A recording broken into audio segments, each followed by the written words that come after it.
Well, hello. It is Friday afternoon, TGIF.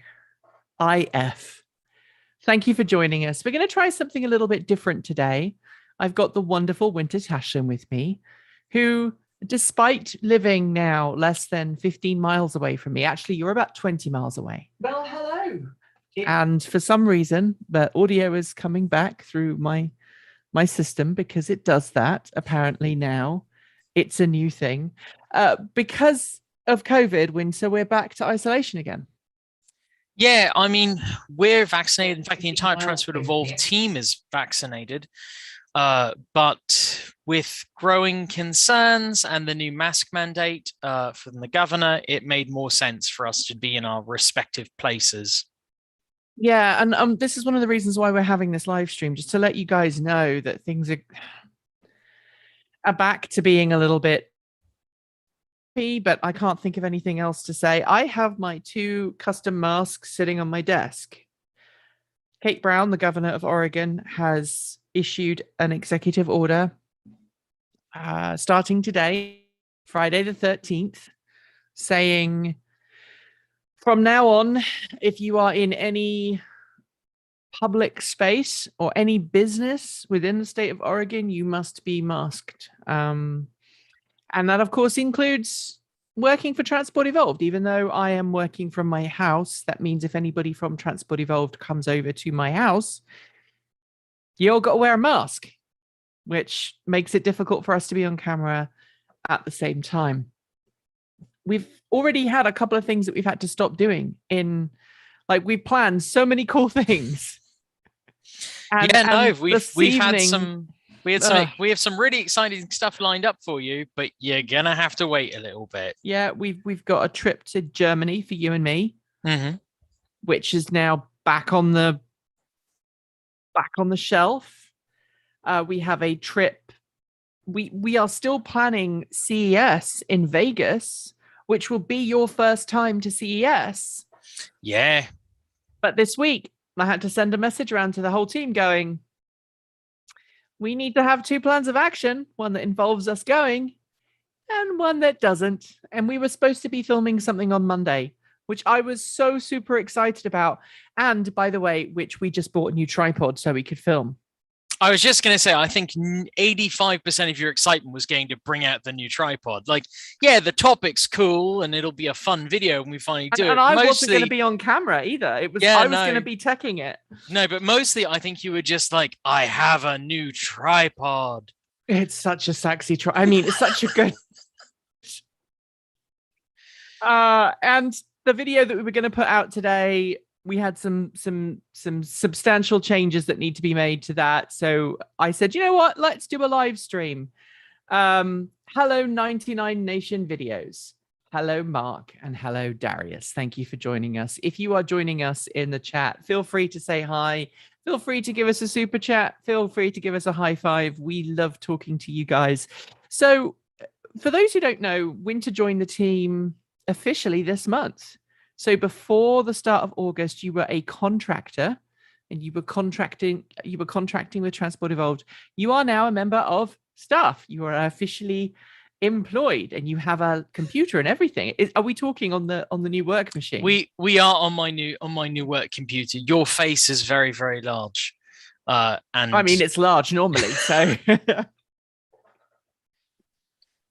but you've been working on coloring videos. You colored the Akimoto video for us. So if anybody's noticed that the video quality has started to go up a little bit, it's because Winter has actually got eyes that can tell the difference between different colors. Whereas I just see that's red, that's blue, that's yellowish. That's kind of where I stop. But no, Winter has much more astute skills in that area. But the other thing that Winter's been helping me with is writing the shorts.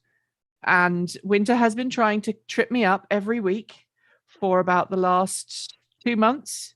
Every time we do shorts. Trip you up how? You know, write it in a way that makes my brain go, what? You told me the other day you only watched 10 because you watched the shorts to see how well I read your script. Because I want to make sure I did a good job. My husband will tell you that when I'm writing the shorts, I read them back and he'll come in and go, "Oh, you're doing your Nikki impersonation." Because I try to read them as you to see how you're going to handle them. That's so funny. That's so funny. But one of the things that we discuss, and I don't know if anybody realizes what actually happens with 10, and it's a week-long production. We start putting stories into 10 in the middle of the week, and then we have to figure out which stories are actually happening and which ones. Thank you very much, 99 Nation. That's very kind of you.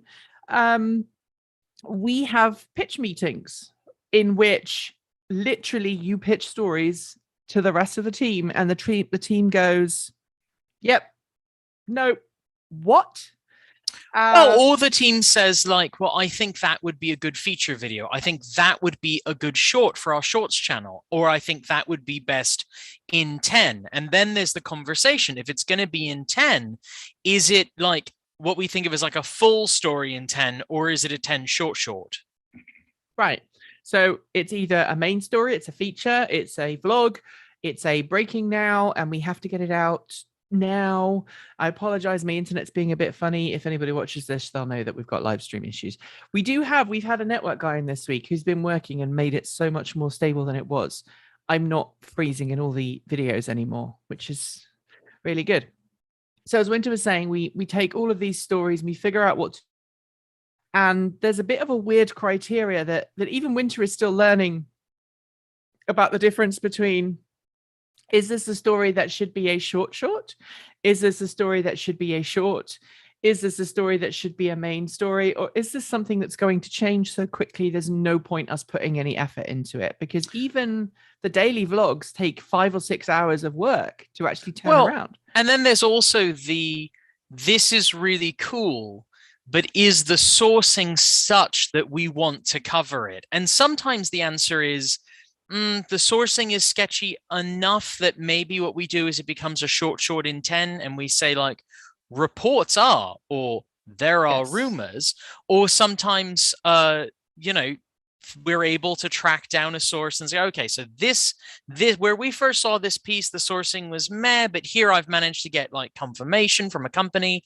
And sometimes this stuff we look at and say like, that would be really neat if it was true, but there's just, it's so unfounded that like, or it's so like theoretical that it's not worth us talking about right now. Maybe in a few months, there'll be a development on it that will make it worth our time. Yep. Dave is asking before we go on, are we coming across for Fully Charged meet in the UK?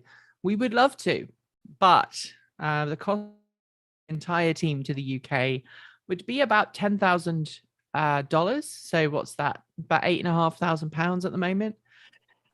And because of COVID, we had up to about a month ago, we weren't even able to go to the UK. So like, I've not been able to go see my mum. Kate's not been able to go see her mum. Kate Walton Elliott, this is. And so we planned on not going. Now it's too close to actually do anything. And the other thing to bear in mind is that the state of Oregon has a mask mandate. Things are back in extremis in COVID cases. Oregon is a state that's really very proactive about its COVID-19 precautions. And that's great because it's meant that we've managed to keep COVID infections and COVID deaths to a really low level compared to the rest of the United States. We also have one of the higher vaccination rates in the entire union. As did your old state. Yeah, Maine is actually, I think, ahead of Oregon by a few places at the moment. And the downside is that it's going up everywhere. And it, as people say, it's a pandemic of the unvaccinated. And I think Oregon broke a new all-time record the other day of over 3,000 cases in a single day. Now, bear in mind, I think the entire population of the state of Oregon is smaller than the population of the Greater London area. We're just spread out everywhere.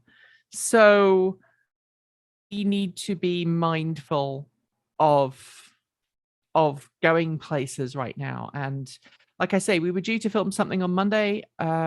Kate something together on camera, and I was going up to do some camera work. I was really looking forward to that because I wasn't going to be in front of the camera. And this afternoon, Kate in the chat and said, "Hey, I think we need to cancel because of her day job, because of where we are and where things are."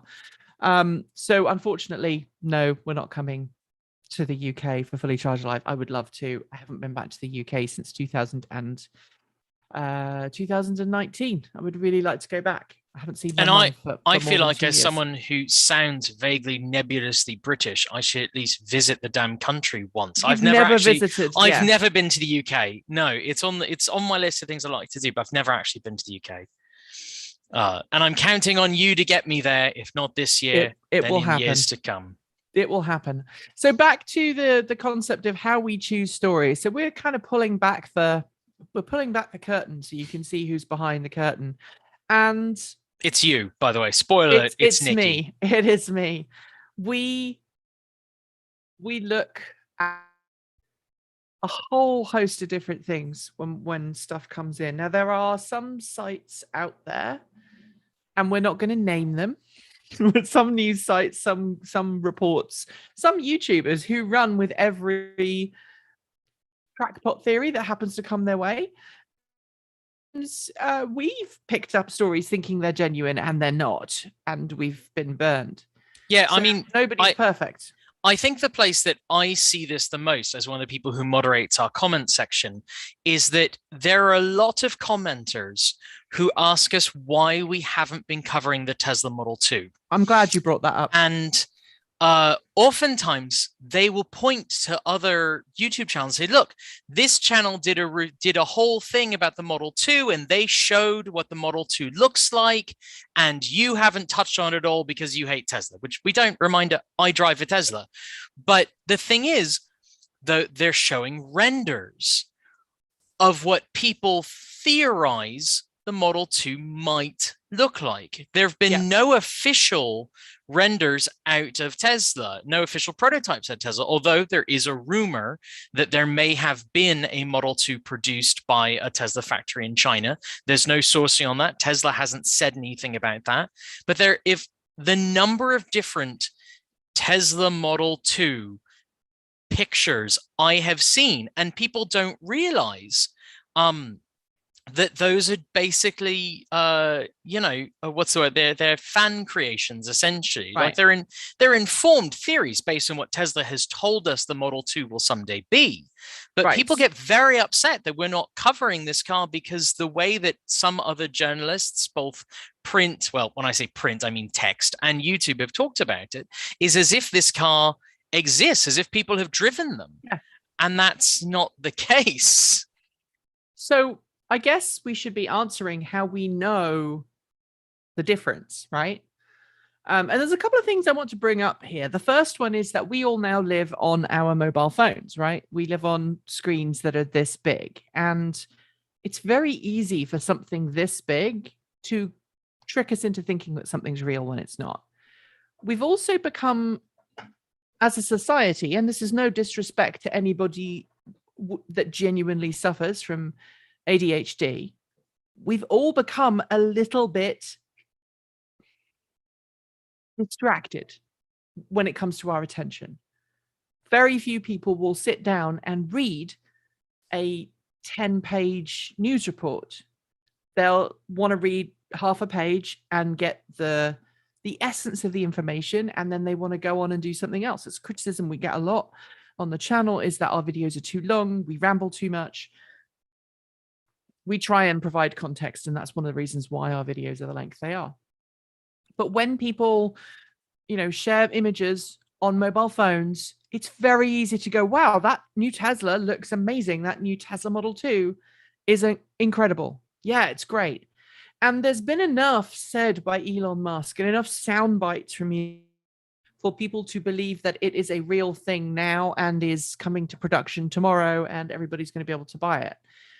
But the And we're the picking on the whole Model. purpose. We're picking on the Model 2 because it comes up a lot. Every I would lot, say, yeah, I would say at least every few days we have a comment from someone about the Model 2. And the challenge with the Model 2 is that Tesla has never ever said that it's going to be called the Model 2. I think now, because of who Elon Musk is, I think it will, because so many people have been calling it that. Right. But Tesla never said it was going to be the Model 2. Someone pointed out recently on, I think it was Reddit, that if you stick with Tesla's sexy naming convention, S3XY, if you put 2 in front of it, it still is clever because then it's too sexy, which made me very unhappy, but also I totally agree. Does that mean that then they have to make a Model 4 and a Model, so it's too sexy for you? Yeah, I mean, or they have to name one, shirt, like the Right Said Fred song. But the thing is, Tesla has said very little about what this car will be. It'll be cheaper. It'll be, probably a hatchback. It'll be smaller, and it'll probably use 4680 cells. That's all we know, which means that the Model 2 has become something of a tabula rasa on which people project their hopes and dreams, which means that it's very hard when people ask us to sort of talk about the Model 2. When we talk about the market, they'll say, well, the Tesla Model 2 is going to have a 400-mile range. It's going to have 200 kilowatt DC fast charging. It's going to be a compact, small hatchback with full autonomy. And you're going to be able to buy one for 20 grand. And it's like, okay, Tesla hasn't actually said any of that. That's the Model 2 you wish it to be.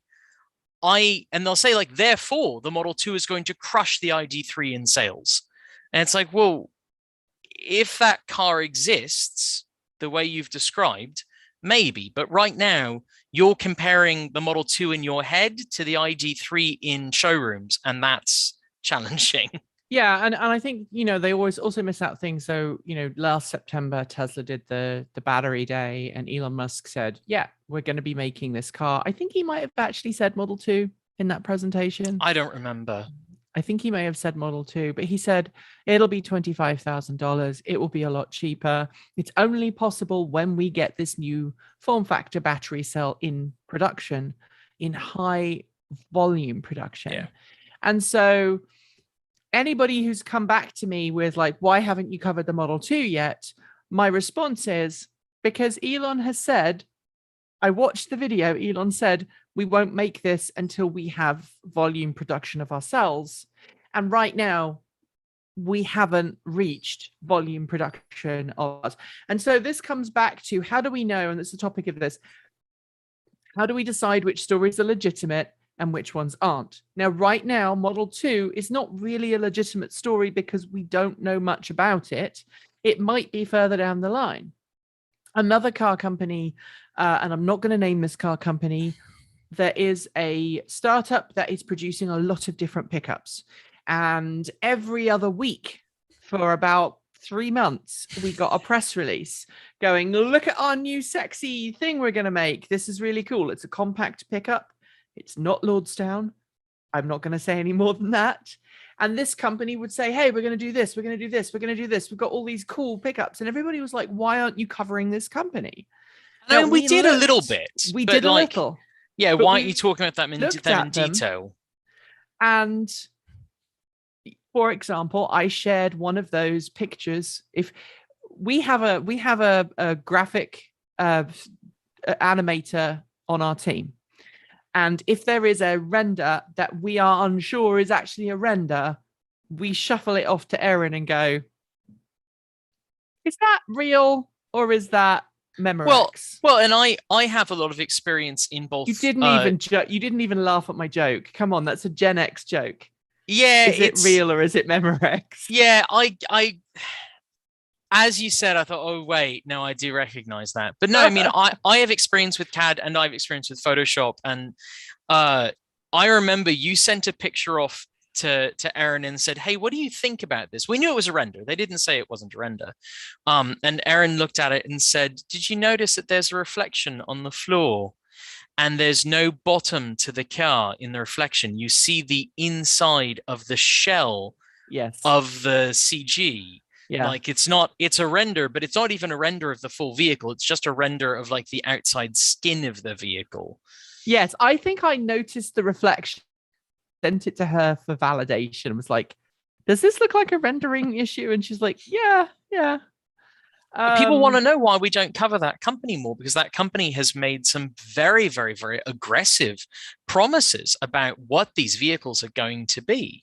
And that, to be clear, is a whole different story than, say, companies that have prototypes that are physical, real things, but maybe they don't have series production plans yet, or their series production plans to us feel a little optimistic. And it's not a black and white thing. It's not just like, oh, this company is not one we think we should bother covering, and this company is. Sometimes it's much more nuanced than that. And to be clear, just because a company's only ever shown renders doesn't mean they're not going to produce a vehicle. But until they at least can show us a clay version of something like in the physical world.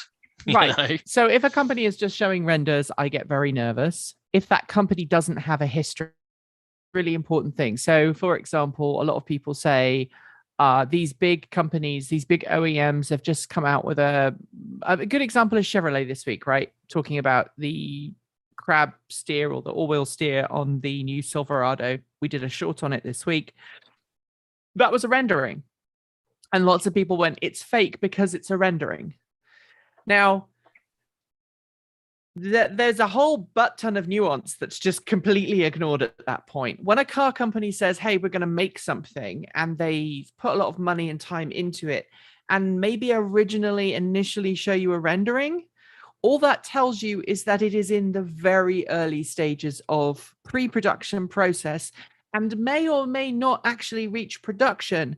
But if that vehicle ties in with what the company has already said it's going to do, then there is a legitimacy in believing that company. When it is a startup that you've never, then it's different. Well, so take the Silverado. One of the things that struck me about the Silverado announcement was, one, the Chevy Silverado is a car that exists. This would be a different version of it, but it's a thing that exists.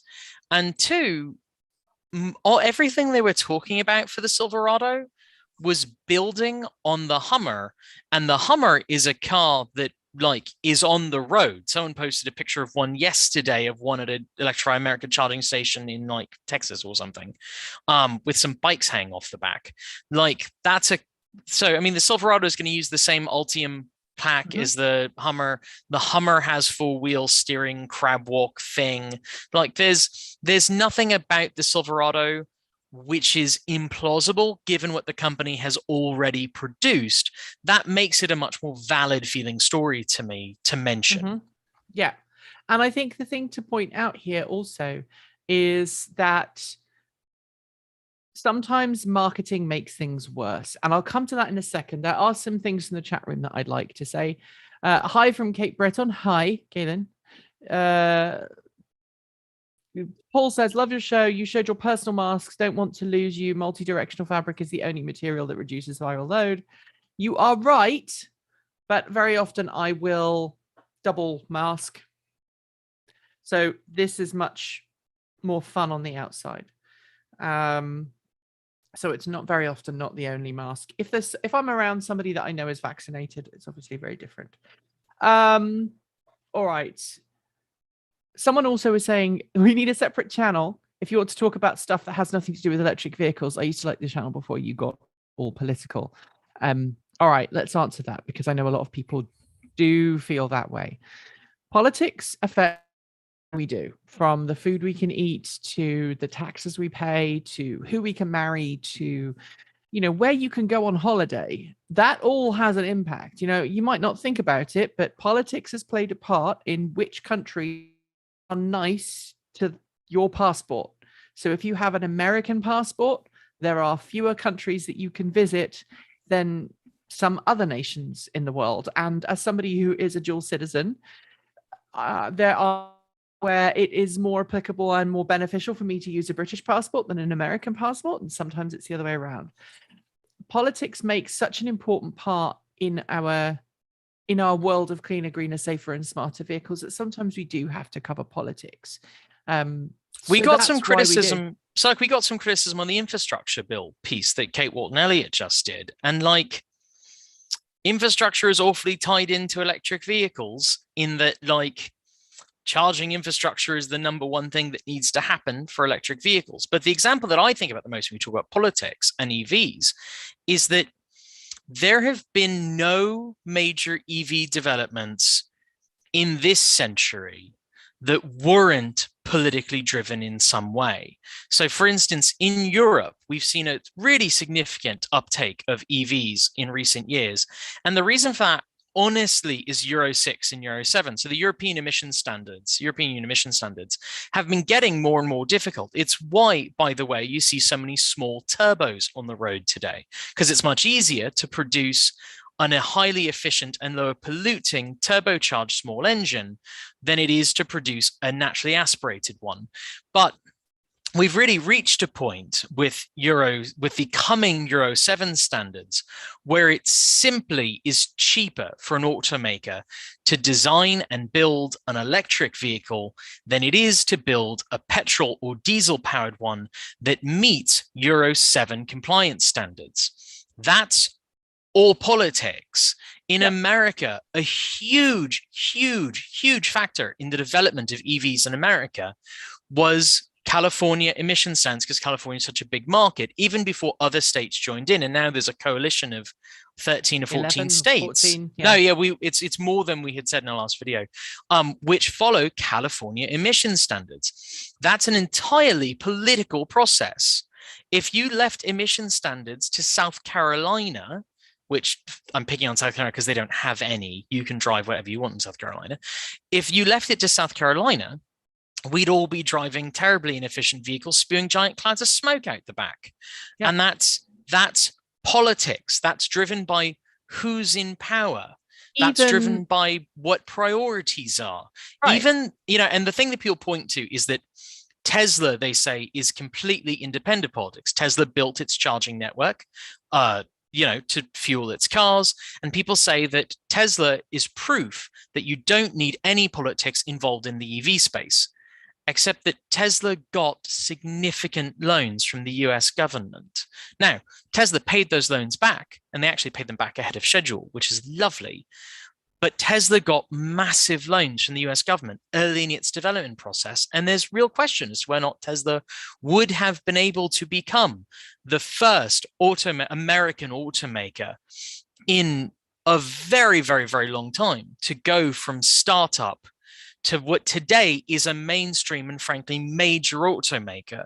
Would they have been able to do that without government support? And it's not just loans. There's also government incentives were a big factor in early EV uptake, and in some ways still is, tax incentives and like, both for individuals and for companies. Like Tesla built its factory in Texas because Texas gave them $65 million in tax breaks to do so. That's all politics. And the fact that Tesla is building its factory in Texas because Texas has less interest in labor laws than somewhere like New York. Also true. If Tesla was building its factory in New York, it would have to pay its workers a lot more because New York is very strong when it comes to unions. Yes, although in fairness, Tesla's labor rate is apparently, from what people report, relatively competitive. But yeah, that's all politics. There is no electric vehicle space without politics. Right. Because when push comes to shove, yes, today there are people who buy electric vehicles because they're awesome. And that's great. But the whole driving force between the transition over to electric vehicles was about climate change and reducing fossil fuel emissions. That's all politics. Yeah. Sorry for my little rant there. No, you're perfectly on. Actually thinking maybe we're going to start doing this a bit more often, maybe, every other week or something, because I think a lot of people enjoy being able to talk to us directly in a live stream, and Kate and to Erin and to everybody else on the team. picking stories and figuring out what we're going to cover very often leaves people, excuse me, kind of questioning, why have you not covered this story? A good example is the IPCC report that we've made a video on yesterday. That video took far longer to produce than our normal videos because it required me to go away and make sure I've got my research right. But it also required extra B-roll and all of that other stuff. And so it was something that we actually decided to do when we knew the report was coming, but we only pushed it out yesterday because he needed a little bit of lead time to get it ready. Now, sometimes a breaking news story will happen, and if it's super urgent and super important, we jump straight in a live stream and talk about it. But if it's a video that we know the topic area, we can generally bash it out in a day.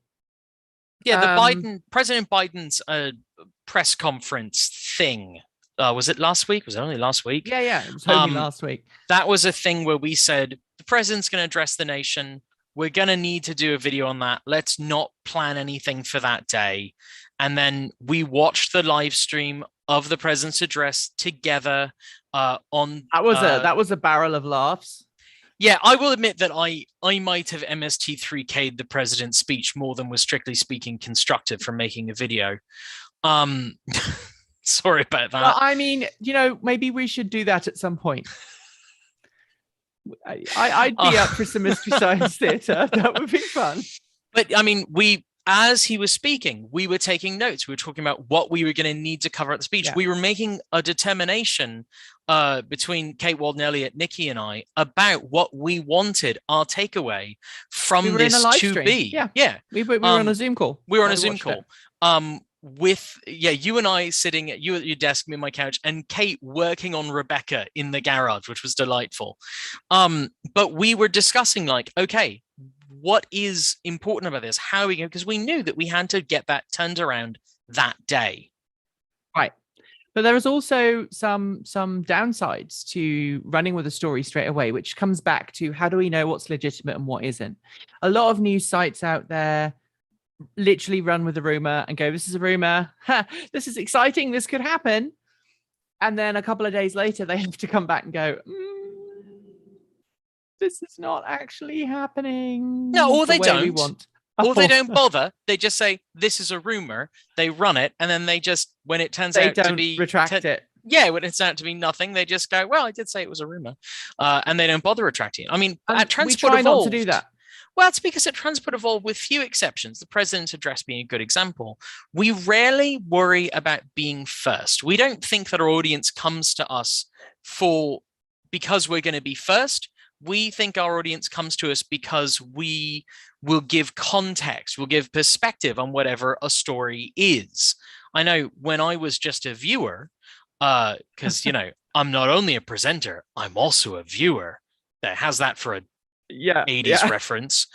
When I was a viewer, that's what I liked about Transport Evolved. If I wanted to know what was happening right now in the most shallow way possible, there were lots of places I could get that. And if I wanted to know what it meant, I would wait for Transport Evolved to cover it. And so, if there is a rumor coming, let's dig to the crux of the matter. How you are not making any sound. You're making no sound. Still not making any sound. Technology. It's amazing, isn't it? It makes our lives better right up until it doesn't. Say something, Nikki. Hey, there you are. My internet connection. Well, we could still see you. We just couldn't hear you. I don't know if you can hear me now. Yeah, I can. Good, because I'd lost everything there for a second. So as I was saying, Transport Evolved. No, I'm sorry. Patreon.com/Transport Evolved. If you want to make it possible so to get a studio where Nikki doesn't have to have the worst internet I've ever seen outside of my granddad's AOL dial-up connection that he had until he died 3 years ago. Yeah, we want to get a studio. Let's talk about that for a second. So I've been doing some research. So I have a team of people who work at Transport Evolved, and I think a lot of people assume that YouTubers make a lot of money. We don't. I pay myself the least of the entire team, but Winter only works 14 hours a week. Kit only works 14 hours a week. Kate only works about 14 hours a week. Erin and I work full time, but we need to bring everybody else on board full time. So I'm not working 80 hours a week. And we need to establish a studio when COVID is over. So we actually have a proper 1 gig network connection out, because all the other YouTubers who do streaming generally have really big fat. Now, I don't And mind. reminder to everyone that Starlink, which Nikki has, is fantastic, but it's not usable for streaming. It's just not what it's designed for. It's not a beat. No, Starlink was never designed to be. No. It's called better than nothing beta for a reason. I love Starlink. I love what Elon Musk has done with Starlink. There you go.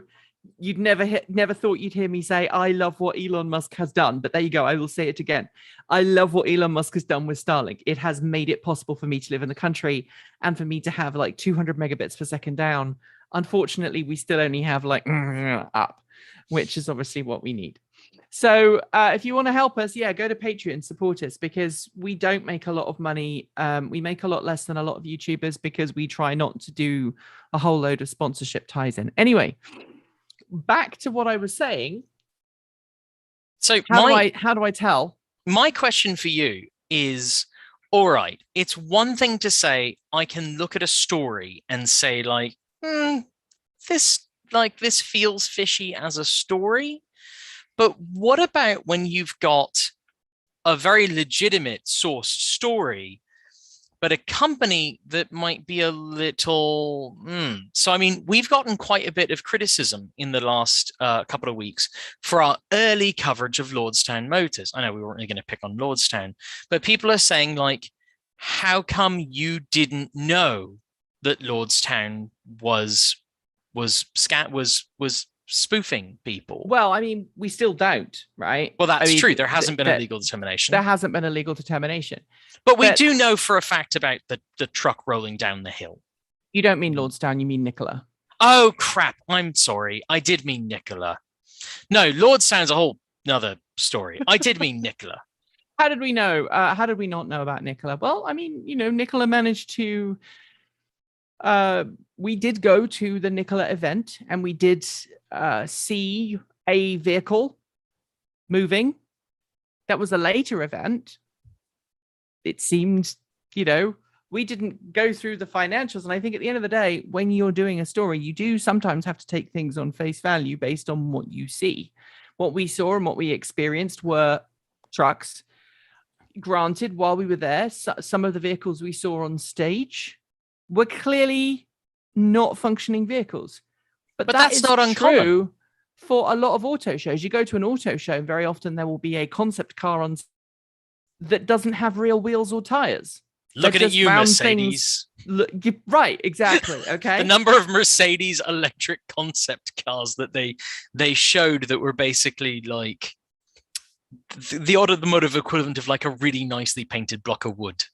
Right, exactly. And sometimes, you go and you go, oh, okay, I think. Now, the question, why didn't I know about Nicola? Maybe I should have looked more carefully, and I'll take that on the chin. But I think I'm not a financial journalist, right? So we are automotive. And so you have to go on what you can see. What we saw was a vehicle in the parking lot, certainly, that was moving around. I don't know if it was moving under hydrogen power or not, because and I think there definitely are lessons learned from that going forwards. I'm going to be more circumspect about a company that I've not seen. Now, what does this tell me? Well, yeah, I was hooked like a lot of other people. I was hooked in, right? Now, a lot of people have said, well, how do you know Lucid is real? How do you know Aptera is real? And the first thing that comes to mind in that regard is, if I can go to the facility and see a vehicle and touch a vehicle and experience a vehicle, I at least know they've got to a point as a company where they can prove that they've got the engineering acumen to make this happen. Right, and there is a huge difference between this company is real and this company is viable. Right. Lucid, you have ridden in a Lucid. You have ridden in an Aptera. Those are real vehicles made by companies. That whether matters. they will make it to production or not. Or whether or not they'll be successful. I mean, it's also like people sort of have this. Let's not people forget have this Coda. right. I mean, people have this idea like, are they going to make it to production? Well, I think it's very possible that some of these companies, I'm not going to name names, that are out there today that have cars that they're getting ready to release to market or they've just released to market. I think some of these cars, they're absolutely real. They're cars that you can go buy. And I even think that in many cases, with ones that haven't been released yet, they are cars that will be delivered to buyers for a while. Do I believe that reservation holders are going to get their cars? Yes. Do I believe that in 4 years, people are still going to be buying cars from this brand? There's some out there that I think, maybe not. But that's the automotive story forever. I think. It's not just an EV thing. God, no. I mean, Tucker. I was just going to say Tucker. And the thing, by the way, side note, because as a live stream, we can talk about other things. It blows my mind that so much of what did Tucker in court were things that today startups consider completely 100% normal business practice. I mean, Tucker got in trouble for selling luggage, Tucker branded luggage, to reservation holders of vehicles that they didn't have yet as a way to help raise funds. And I just think like, man, that's so 2021. We have some questions. All right. We have some questions. What's the hold up with Lucid? The hold up with Lucid is that. Do we want to address that, by the way, just so people? I mean, at this point, I think everyone who follows the channel closely enough to watch a live stream that we announced with very little notice knows that I have Tourette. But yes, reminder, I have Tourette. My accent isn't a real thing; it's a tick, and sometimes I bark like a dog. Yep. Thank you for that one. So we have. What do we think is going on with Lucid? What's the hold up with Lucid? Lucid, like every other company, is experiencing a parts shortage, I would guess, based on the fact that because, global pandemic. And so it's been pushed back just like everybody else. And the situation that we find ourselves in, and I think a lot of journalists find ourselves in, is watching car companies going, we're going to push back for a bit. Rivian's done it.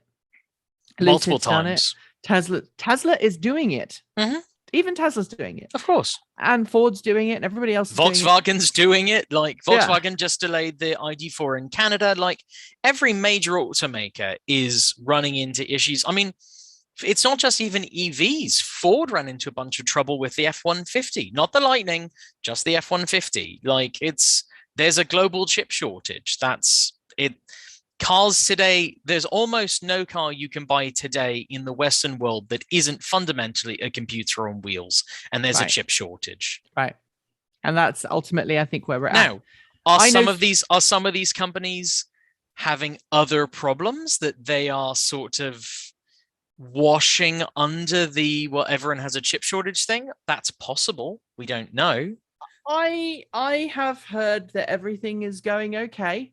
That's all. With Lucid, you mean? Yeah. I mean, Lucid is ramping up production at Casa Grande, depending. I've said it both ways. That way I'll keep both people happy.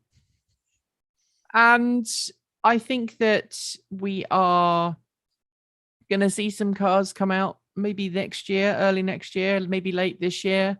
It's going to be a slow production. Let's not forget, it took Tesla a really long time to ramp up Model S. And I do wonder if this is part of the problem, kind of a systemic problem with the EV world right now, is that if you got into the EV world kind of at the ground level, and you are someone who has been driving EVs for a long time, you will remember the old days of the EV Wild West, where everybody and their dog was asking you to put down deposits on cars that may or may not come into fruition. We saw cars like the Coda sedan enter into production, as you said, for a short period of time. That now, historically, we look back and go, holy cow, those cars were terrible. And if you want to see how terrible, go watch Robert on Aging Wheels. I was just going to say, Kate Walton Elliott sent me an eBay link to a WeGo the other day. And I thought, That was another company, Coda, Yeah. WeGo. They were around at about the same time. And Robert has both of them. Yep. And, you know, back in the early day, Tesla was delaying. In fact, Elon Musk had to pull some significant strings, and fund Tesla from his own personal account to keep Tesla running in those early days. He had to jump through some significant hoops to keep initial Roadster reservation holders happy, especially after the initial Roadsters had some gearbox, you know, those 2-stage gearboxes that didn't work quite as well as everybody had hoped. I think there's been one big change that affects how we report on this compared to then. I think when Elon Musk was basically bailing out Tesla to keep reservation holders happy, I think overall people didn't care. I mean, I don't mean reservation holders or people in the EV world. I think the broader journalistic world didn't care, because everyone thought Tesla was an entertaining side project for that guy from PayPal. And no one thought Tesla was going to become one of the highest valuation automakers in the world. And then it did. And there were lots of people who got very rich because of it. And there were a lot more people who didn't. And now you have this whole investor class that wants to invest in the next Tesla. Mm-hmm. And I think there's some very real questions about whether or not there's gonna be a next Tesla. Not to say there aren't other automakers that will be successful, but are they gonna be as successful as Tesla? Maybe not. But it means that there's attention and focus on things like delays. You know, when early Teslas were delayed, I don't know that the Financial Times ran a feature on it. When Lucid is delayed or Rivian, people care now because people have a lot of money in it. It's one of the things I was super unprepared for when I came to work at Transport Evolved, because I am, like most of the people at Transport Evolved, I am a car nerd, and my original background is in product design. And I was unprepared for the fact that we have a lot of commenters who are into cars. We have a lot of commenters who are into the environment. And then we also have a lot of commenters who follow us because they are investors. Either they're invested in companies or they are looking for companies to invest in. And that is their primary motivation. I mean, I had someone say in a comment once, like, I don't care how the car drives, I just care if people buy it. And I was like, that's weird from where I sit. That is very weird. That is very weird. And that, I think, has focused attention. Also, you know, because of SPACs, which we could do an entire live stream just about our feelings on SPACs, but because of SPACs, we could, and maybe we should someday. But because of SPACs, you have companies that have broad investor bases that maybe 20 years ago wouldn't have, because they wouldn't have been able to have an IPO. And that puts a very different focus on these stories and gives different sort of motivations and incentives for how people report on them and how people internalize what that reporting is. There have been companies that we have reported somewhat negatively on when they have had somewhat negative things to say, often in the company's own reports. And sometimes we get commenters who are very angry about that. And they won't say, your facts are wrong. Although sometimes we will, and then we'll have to say, look at this statement from the company that we quoted. Yeah. But sometimes they'll just say, like, well, you shouldn't talk about that because it will be bad for the company if you do. And that is not what we're here for. We even got that. So there's that investor side of it. And then we also get it from sort of the environmental and EV adoption side. We got that quite a bit with Chevy Bolt fires, which obviously not a startup, but people who are saying, like, you shouldn't talk about the Bolt fires because it makes EVs look bad. And that's not our goal. I mean, no, that's never been our goal as a company. It's not. We're here to report. We're not here to, we personally are big cheerleaders for the idea of electric vehicles and cleaner, greener, safer, and smarter transportation as a whole. but we're not cheerleaders for any one thing or one company. Although if there's an opposite to being a cheerleader, I feel like we're a little bit of that with LG Energy right now. Yes. I watch tomorrow's 10 is all I can say. There was a snippy moment. Wrote the short script just as a reminder, and he apparently wrote something snippy and removed it, and then I came along to check it and put in my own snippy comment, and Winter said to me, I'm glad you put snippy comments back in because I deleted mine. All right, someone did ask me what I think is happening with Aptera. I think Aptera is like all those other startups out there. They have a good idea. What blows me away with Aptera and gives me a little kind of tiny little sparkle that I think does mean that it could do it is that Aptera is so different to every other vehicle out there. And unlike, for example, and that is how Tesla got to where it is. Tesla focused on the electronics, getting that electronics and really nailing that in, getting the drivetrain really nailed in from a focus of performance and enjoyability and fun. And they really nailed sort of some of the elements of user experience that no one else had quite gotten right. When I think about using like the app on my phone for my BMW i3, and then I think about using the app on my phone from my Tesla, it's so radically different as experiences go. Right. And let's be honest, and I'm going to upset a whole load of people who are going to unsubscribe. Tesla's design language until the Cybertruck has been about as pedestrian as it's possible to get in the automotive industry. There has been nothing about Model S that made me go, that's really interesting. Model X, okay, I'll give the Model X. That was a little different. Model 3 and Model Y, again, pretty run-of-the-mill. There's nothing about the design language that made me go.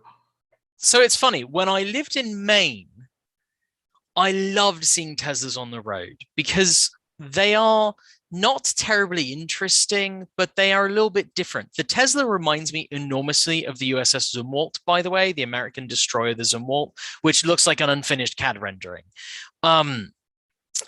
Once I moved to the Pacific Northwest, I truly appreciate how abjectly boring Teslas look, because when you see, you know, if I go for a 15-minute drive, I'm going to see 20 Teslas. That's not an exaggeration at all. It is rare that I'm at a stoplight at a busy intersection and there isn't a Tesla. And you really start to appreciate how incredibly pedestrian they are. I mean, I like the hips on the back of the Model 3. Yeah, I love the hips. And actually the Model S hips are quite nice too. I think it's one of it's the only real place where it really shines. I like hips. I do like hips. Yeah. But where Teslas stood out and stand out is the very sort of Spartan but elegantly so interior. Yeah. You know, mine has the nice wood dash and the single screen, and although I wouldn't mind a binnacle, you know, that stands out. Things like over-the updates and things like performance. I mean, that's really where they nailed it. Though I will say I was shocked. And by shocked, I mean slightly horrified that even though all the sheet metal on the revamped Model S, even though all the sheet metal is technically different, there wasn't a significant aesthetic overhaul. And now I know people have said like, well, there wouldn't be. That's not who Tesla is. Tesla, you know, I had someone tell me like, look, if Tesla's still making the Model S in 25 years, it will look exactly the way it does today because it looks like a Tesla Model S, and they don't do things like the rest of the auto industry. And that's fine, I guess. It's a little weird to me. It wouldn't be my choice, but you know, like you were saying, they really focused on the drivetrain and the user experience much more than, you know, the body.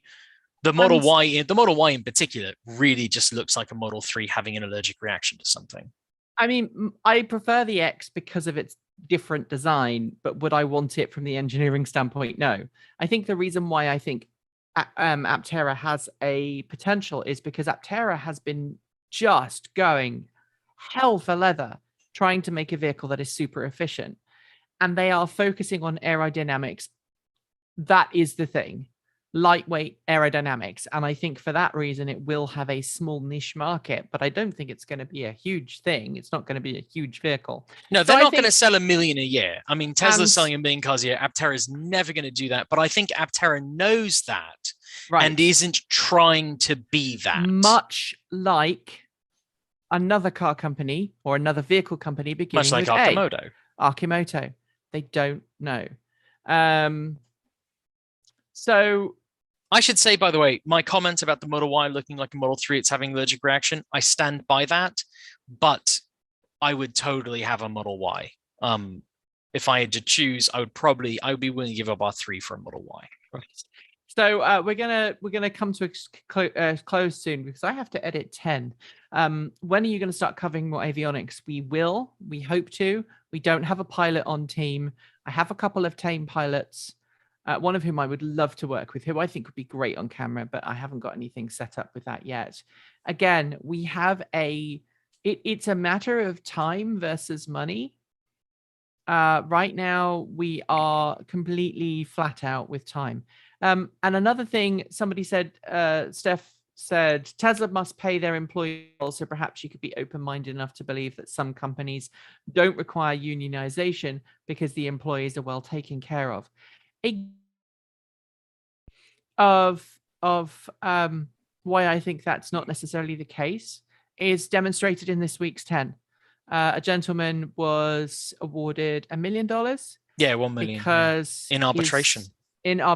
Because he were not tackling the fact that some of his colleagues, and I believe some of his supervisors, correct me if I'm wrong, were using the N-word in relation to him at work and were not treating him with respect and dignity. Work environment is about more than how much you get paid. It's also about safety. And, to be clear, it is entirely possible for a company to treat their employees all right without a union.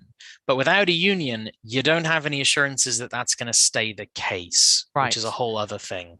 I mean, if I paid Winter 10 times what I pay him, that'd be great. The same amount of work, it might be great. But if I was the worst person to get on with, and I was a really terrible boss, and I sort of rang him up in the middle of the night and said, "Why haven't you done this yet?" And I'm pretty sure that you wouldn't still be working at the company. No, I mean, so my husband just got a new job today, and congratulations to him. It brings his pay rate back to what he was making 5 years ago when he worked for the cable company. And he left that job. And at the time he took almost $5 an hour pay cut to get out of the environment he was in because it was so unhealthy, because it was such a toxic work environment. Because, money is super important for, living, but there is quality of life matters as well. And there's also things like, if you get injured on your job, unions can help make sure that your employer doesn't kick you to the curb because you got injured on your job. I'm not going to name names here. Let me think about how I'm going to put this. Somebody that's well known to me. How about that? A dear friend of mine who I've known for many years, recently lost their job, and they recently moved to a different job. And before they lost their job, they said people were coming to work with suspected COVID because they didn't want to lose their job, and they knew they wouldn't be paid if they went home. Mm-hmm. And their employer said, sure, if you've got COVID, you can stay home, but you have to use your vacation pay to do that. And someone says, yeah, many union jobs are also toxic, and they can be. Yep. But it's important to make sure that I suspect kind of a halfway house is best when you've got the ability for people to be able to group together and say to their employer, hey, what you're doing is not okay. And actually, Transport Evolved's team have done that to me before. They've come to me and gone, Nikki, this thing is not good. This needs to change. And we've been able to work on it. The thing that needed to be changed was me working too much. But being able to go to those in charge and say, hey, things are not okay. Group together means that you're less likely to have your employer go away, get out, and it kind of evens the playing field. In Europe, unions are treated with a whole lot more respect. I used to be a union member of. I used to be in 2 different unions. I was in the musicians union in the UK, and I was also in one of the teaching unions in the UK when I used to be a music teacher. And had it not been for the musicians union, I would have been stiffed plenty in my time. Like, there were a couple of situations where somebody said, yeah, we're going to pay you this much, and then tried not to. To wit, I was like, no, this was the agreement. Had a chat with my local union representative. They reached out very kindly. And at that point, that person was like, oh, yes, I will pay you what I said I was going to pay you originally. Because they realized that if they didn't, the union was basically going to blacklist that person, and they would never find any freelance musician willing to work for them again. That's a very useful thing. All right. So let's see. I think we've explained how we look at stories. We have to look at whether something is plausible. Like, if somebody says this is a massive claim and we've got all this incredible science behind it, and they won't share the science, then you go, give me the data. If I can see the data, if I can see the thing, if I can touch the thing, that's much more. Tell me the names of your scientists so I can verify those scientists are really saying that thing, and that those scientists are from reputable institutions.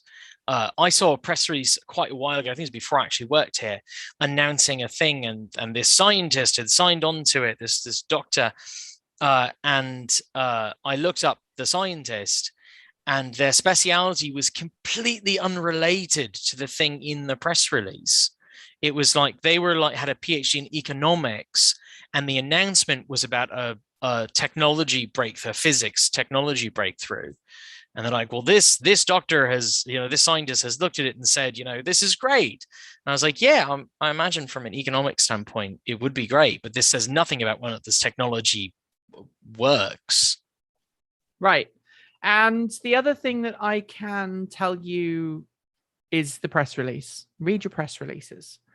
Press releases. If you ever send me a press release at Transport Evolved, or the team at Transport Evolved, I think I've trained everybody the same way, which is you read a press release from the headline. If the headline doesn't tell you anything, the rest of the press release might not get read. And I at the same time, like, press releases often have bullet points and things like that. It's really worth looking at them. There was a story for 10 last month. There was a story that you linked to an article in the EV press about this thing.